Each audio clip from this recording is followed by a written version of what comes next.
ಕನ್ನಡಿಗ channel ವೈಟಿಯಿಂದ doctor S Tallur ಮಾಡುವ ವಂದನೆಗಳು. ಸ್ನೇಹಿತರೆ, ತಮ್ಮೆಲ್ಲರಿಗೂ ಸ್ವಾಗತ.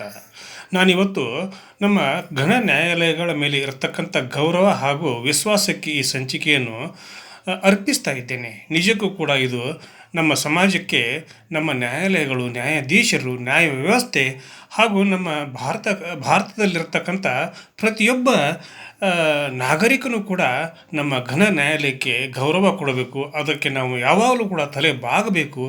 ಆ ಒಂದು ನಿಟ್ಟಿನಲ್ಲಿ ನಮ್ಮನ್ನು ನಾವು ಸಂಪೂರ್ಣವಾಗಿ ಅರ್ಪಿಸಿಕೊಳ್ಳಬೇಕು ಅನ್ನುವಂಥ ಒಂದು ಉದ್ದೇಶದಿಂದ ಈ ಒಂದು ಸಂಚಿಕೆಯನ್ನು ಮಾಡ್ತಾ ಇದ್ದೇನೆ.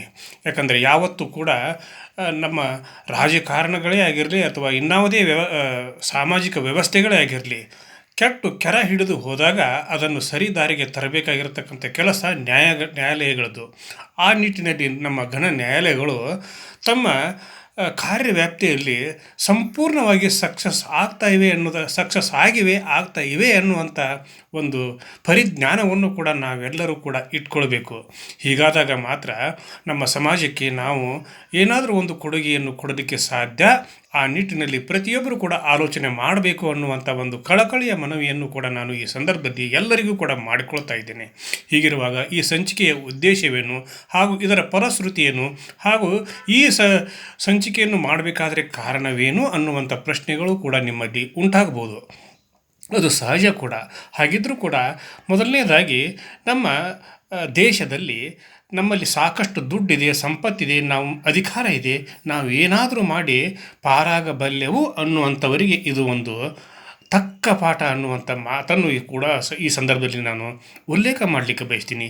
ನಾವು ಬೇಕಾದಷ್ಟು ಶ್ರೀಮಂತರಿರ್ಬೋದು, ಸಾಕಷ್ಟು ನಮಗೆ ಅಧಿಕಾರ ಇರ್ಬೋದು, ನಾವು ಸಮಾಜದಲ್ಲಿ ಗಣ್ಯ ವ್ಯಕ್ತಿಗಳು ಅನಿಸಿಕೊಂಡರೂ ಕೂಡ ಈ ವ್ಯವಸ್ಥೆಯಲ್ಲಿ ನಾವು ಜನಸಾಮಾನ್ಯರು ಯಾವ ರೀತಿ ಬದುಕ್ತಾರೆ, ಅವರಿಗೆ ನಾವು ಯಾವ ರೀತಿ ಗೌರವವನ್ನು ನೀಡಬೇಕು, ಅವರ ಜೊತೆಗೆ ನಮ್ಮ ವ್ಯವಹಾರ ಹಾಗೂ ಒಡನಾಟ ಯಾವ ರೀತಿ ಇರಬೇಕು ಅನ್ನೋದನ್ನು ನಾವೆಲ್ಲರೂ ಕೂಡ ಅರಿತವರಾಗಿರಬೇಕು, ಅದನ್ನು ತಿಳಿದುಕೊಂಡವರಾಗಿರಬೇಕು.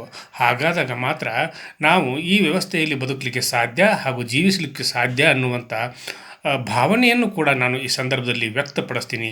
ಹೀಗಿರಬೇಕಾದ್ರೆ ಈ ಒಂದು ಘನ ವ್ಯವಸ್ಥೆಯನ್ನು ನಮ್ಮ ದೇಶದಲ್ಲಿ, ನಮ್ಮ ದೇಶ ಅಷ್ಟೇ ಇಡೀ ಪ್ರಪಂಚಕ್ಕೆ ನಮ್ಮ ನ್ಯಾಯ ವ್ಯವಸ್ಥೆ ನಮ್ಮ ಇಡೀ ಪ್ರಪಂಚಕ್ಕೆ ಕೂಡ ಒಂದು ಸರ್ವಶ್ರೇಷ್ಠವಾದಂಥ ನ್ಯಾಯ ವ್ಯವಸ್ಥೆಯನ್ನು ನಾವು ಅಳವಡಿಸಿಕೊಂಡಿದ್ದೇವೆ. ಅದರ ಒಂದು ಮಾರ್ಗದರ್ಶನದಲ್ಲಿ, ಅದರ ಒಂದು ರೀತಿ ರಿವಾಜಿನಲ್ಲಿ ನಾವು ನಮ್ಮನ್ನು ನಡೆದುಕೊಂಡು ಹೋಗ್ತಾ ಇದ್ದೇವೆ ನಾವೆಲ್ಲರೂ ಕೂಡ ಅನ್ನುವಂಥ ಭಾವನೆಯನ್ನು ಕೂಡ ಈ ಸಂದರ್ಭದಲ್ಲಿ ನಾನು ವ್ಯಕ್ತಪಡಿಸ್ತೀನಿ. ಹಾಗಿರುವಾಗ ಆ ನ್ಯಾಯ ವ್ಯವಸ್ಥೆಯಲ್ಲಿ ಇರ್ತಕ್ಕಂಥ ಎಲ್ಲ ನ್ಯಾಯಾಧೀಶರು ಹಾಗೂ ನ್ಯಾಯವಾದಿಗಳನ್ನು ಕೂಡ ಈ ಸಂದರ್ಭದಲ್ಲಿ ನಾನು ಅಭಿನಂದಿಸ್ತೇನೆ, ಪೂಜಿಸ್ತೇನೆ, ಗೌರವಿಸ್ತೇನೆ.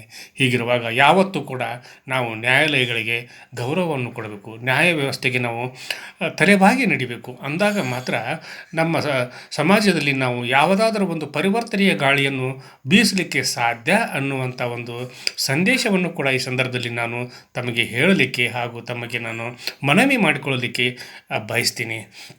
ಈಗ ನಮ್ಮ ರಾಜ್ಯದಲ್ಲಿಯೇ ನಡೆದಿರತಕ್ಕಂಥ ಒಂದು ಘೋರವಾದಂಥ ಅತ್ಯಾಚಾರ ಪ್ರಕರಣ, ಅದು ಕೂಡ ಅವರ ಮನೆಗೆ ಬಂದು ಕಸ ಮುಸುರೆ ಮಾಡುವಂಥ ಒಬ್ಬ ಬಡ ಮಹಿಳೆಯನ್ನು ಸಾಕಷ್ಟು ಸಲ ಅತ್ಯಾಚಾರ ಮಾಡಿ ಆ ಒಂದು ವಿಷಯವನ್ನು ಗೌಪ್ಯವಾಗಿಡಲಿಕ್ಕೆ ಏನೆಲ್ಲ ಹರಸಾಹಸ ಮಾಡಿದರೂ ಕೂಡ ಕೊನೆಗೆ ಕೊಡ ತುಂಬಿದ ಮೇಲೆ ಅದು ನೀರು ಹೊರಗೆ ಚೆಲ್ಲಲೇಬೇಕು ಅನ್ನುವಂಥ ಒಂದು ಪರಿಸ್ಥಿತಿಯಿಂದ ಅದು ಹೊರಗೆ ಬಿತ್ತು.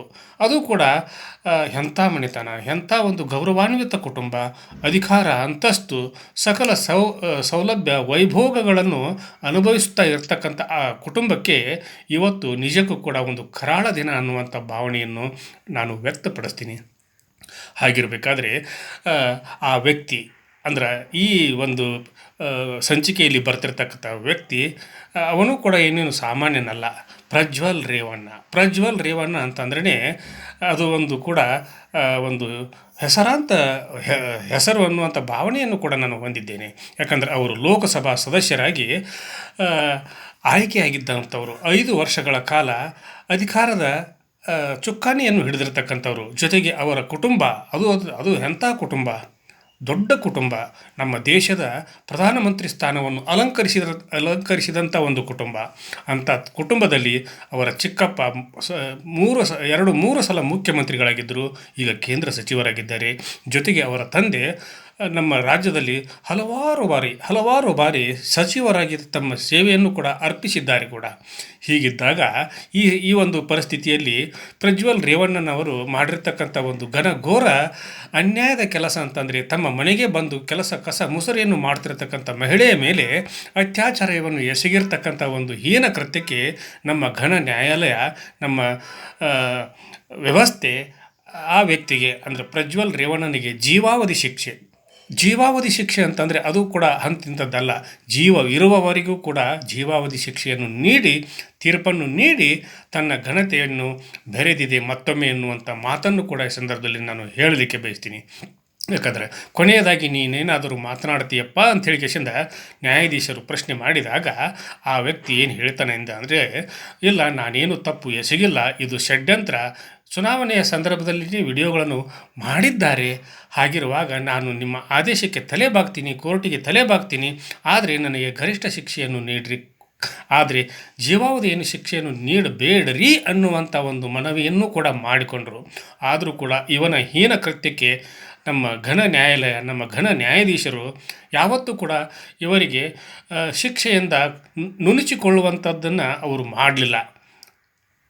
ಹೀಗಿರುವಾಗ ಈ ವ್ಯಕ್ತಿಗೆ ಗರಿಷ್ಠ ಶಿಕ್ಷೆಯನ್ನೇ ನೀಡಿದ್ದಾರೆ. ಗರಿಷ್ಠ ಶಿಕ್ಷೆಯನ್ನು ನೀಡಿ ಆ ಒಂದು ಕೋರ್ಟಿಗೆ 5 ಲಕ್ಷ ರೂಪಾಯಿಗಳನ್ನು ಹಾಗೂ ಆ ಅತ್ಯಾಚಾರಕ್ಕೆ ಒಳಗಾಗಿರತಕ್ಕಂಥ ಆ ಮಹಿಳೆಗೆ 7 ಲಕ್ಷ ರೂಪಾಯಿಯನ್ನು ಪರಿಹಾರವನ್ನಾಗಿ ನೀಡಲಿಕ್ಕೆ ಕೂಡ ಆದೇಶ ಮಾಡಿದೆ. ಹೀಗಾದಾಗ ನಾವು ತಪ್ಪು ಮಾಡುವಾಗ ನಮಗೆ ಅರಿವಿರುವುದಿಲ್ಲವೇ? ನಾವು ಅರಿತವರಾಗಿಯೂ ಕೂಡ, ಬುದ್ಧಿವಂತರಾದರೂ ಕೂಡ ನಾವು ತಪ್ಪನ್ನು ಮಾಡ್ತಾ ಇದ್ದೇವೆ ಅನ್ನುವಂಥ ಒಂದು ಪರಿಜ್ಞಾನ ನಮ್ಮಲ್ಲಿ ಇದ್ದರೂ ಕೂಡ ನಾವು ತಪ್ಪು ಮಾಡ್ತೀವಲ್ಲ, ಅದಕ್ಕೆ ಕ್ಷಮೆ ಇಲ್ಲ ಅನ್ನೋದಕ್ಕೆ ನಮ್ಮ ಘನ ವ್ಯವಸ್ಥೆ, ನಮ್ಮ ಘನ ನ್ಯಾಯಾಲಯದ ವ್ಯವಸ್ಥೆ ಸರಿಯಾದ ಪಾಠವನ್ನೇ ಈ ಸಂದರ್ಭದಲ್ಲಿ ನೀಡಿದೆ ಹಾಗೂ ನೀಡ್ತಾ ಇದೆ ಅನ್ನುವಂಥ ಪಾಠವನ್ನು ಈ ಸಂದರ್ಭದಲ್ಲಿ ನಾವು ತಿಳ್ಕೊಳ್ಬೇಕು. ಇನ್ನು ಮುಂದಾದರೂ ಕೂಡ ಯಾರೇ ಆಗಿರಲಿ, ಅವರು ಎಂಥವರೇ ಆಗಿರಲಿ, ಅವರಿಗೆ ಬೇಕಾದಷ್ಟು ಅಧಿಕಾರ ಇರಲಿ, ದೊಡ್ಡ ಶ್ರೀಮಂತರಿರಲಿ, ಬೇಕಾದಿರಲಿ, ಅವರು ಯಾವತ್ತೂ ಕೂಡ ನಮ್ಮ ನ್ಯಾಯಾಂಗ ವ್ಯವಸ್ಥೆಗೆ ನಾವು ತಲೆಬಾಗಬೇಕು ಮತ್ತು ಯಾವತ್ತೂ ಕೂಡ ನಾವು ತಪ್ಪು ಮಾಡಬಾರದು. ಹಾಗೂ ತಪ್ಪಿಗೆ ಶಿಕ್ಷೆ ಖಂಡಿತ ಇದ್ದೇ ಇದೆ ಎನ್ನುವುದನ್ನು ತಿಳ್ಕೊಂಡ್ರೆ ಅವರ ಜೀವನ ಪಾವನ ಆಗುವುದರಲ್ಲಿ ಸಂದೇಹವಿಲ್ಲ. ಈ ನಿಟ್ಟಿನಲ್ಲಿ ನಮ್ಮ ಘನ ನ್ಯಾಯಾಲಯಕ್ಕೆ ನಾವು ಮತ್ತೊಮ್ಮೆ ಸೆಲ್ಯೂಟ್ ಹೊಡೆಯೋಣ ಹಾಗೂ ಪ್ರತಿಯೊಬ್ಬರೂ ಕೂಡ ನಮ್ಮ ಘನ ನ್ಯಾಯಾಲಯಗಳ ಆದೇಶಗಳನ್ನು ಪರಿಪಾಲಿಸೋಣ. ಅವರ ಆದೇಶಕ್ಕೆ ಯಾವಾಗಲೂ ಕೂಡ ನಮ್ಮ ಒಂದು ಮೆಚ್ಚುಗೆ ಇರಲಿ ಅನ್ನುವಂಥ ಒಂದು ಸಂದೇಶವನ್ನು ಕೂಡ ಈ ಸಂದರ್ಭದಲ್ಲಿ ನಾನು ಹೇಳಲಿಕ್ಕೆ ಬಯಸ್ತೀನಿ. ಹೀಗಿರುವಾಗ ಮುಂದೆ ಯಾರೇ ಆಗಿರಲಿ, ಎಂಥವರೇ ಆಗಿರಲಿ, ಏನು ತಪ್ಪು ಮಾಡಲಿಕ್ಕೆ ಹೋಗ್ಬಿಡ್ರಿ, ತಪ್ಪು ಮಾಡಿದರೆ ಶಿಕ್ಷೆ ಖಂಡಿತ ಅನ್ನುವಂಥ ಮಾತನ್ನು ಕೂಡ ಈ ಸಂದರ್ಭದಲ್ಲಿ ನಾನು ಉಲ್ಲೇಖ ಮಾಡಲಿಕ್ಕೆ ಬಯಸ್ತೀನಿ. ಹೀಗಿರುವಾಗ ಈ ಒಂದು ವ್ಯವಸ್ಥೆಗೆ ನಾವು ತಲೆಬಾಗಬೇಕು, ನ್ಯಾಯಾಂಗ ವ್ಯವಸ್ಥೆಗೆ ನಾವು ತಲೆಬಾಗಬೇಕು, ನ್ಯಾಯಾಧೀಶರಿಗೆ ನಾವು ತಲೆಬಾಗಬೇಕು, ನ್ಯಾಯಮೂರ್ತಿಗಳಿಗೆ ಹಾಗೂ ವಕೀಲರಿಗೆ ಅಂದರೆ ನ್ಯಾಯವಾದಿಗಳಿಗೂ ಕೂಡ ನಾವು ತಲೆಬಾಗಿ ಅವರ ಒಂದು ಮಾರ್ಗದರ್ಶನ ಪಡೆದು ಈ ಸಂದರ್ಭದಲ್ಲಿ ನಾವೆಲ್ಲರೂ ಕೂಡ ನಡೆದುಕೊಳ್ಳಬೇಕು. ಈ ವ್ಯವಸ್ಥೆಯನ್ನು ನಮ್ಮ ಪ್ರಾಥಮಿಕ ಹಂತದ ಶಾಲೆಯಲ್ಲಿಯೇ ಅದನ್ನು ಪ್ರಾರಂಭ ಮಾಡಬೇಕು. ವಾರಕ್ಕೊಮ್ಮೆಯಾದರೂ ನ್ಯಾಯಾಲಯದ ನ್ಯಾಯಾಧೀಶರನ್ನು ಅಥವಾ ನ್ಯಾಯವಾದಿಗಳನ್ನು ಕರೆದು ಅವರಿಂದ ನೀತಿ ಪಾಠಗಳನ್ನು, ನ್ಯಾಯದ ಪಾಠಗಳನ್ನು ನಮ್ಮ ಮಕ್ಕಳಿಗೆ ನೀಡುವಂಥ ಒಂದು ವ್ಯವಸ್ಥೆಯನ್ನು ನಮ್ಮ ಘನ ಸರ್ಕಾರ ಶಿಕ್ಷಣ ಇಲಾಖೆ ಮಾಡಬೇಕು ಅನ್ನುವಂಥ ಒಂದು ಸಂದೇಶದೊಂದಿಗೆ ಇವತ್ತಿನ ಸಂಚಿಕೆಯನ್ನು ಇಲ್ಲಿಗೆ ಮುಗಿಸುವುದಕ್ಕೆ ತತ್ಪೂರ್ವದಲ್ಲಿ ಕನ್ನಡಿಗ ಚಾನಲ್ YT ಇದು ನಿಮ್ಮೆಲ್ಲರ ಚಾನಲ್ಲು, ಸಮಸ್ತ ಕನ್ನಡಿಗರ ಚಾನಲ್ಲು.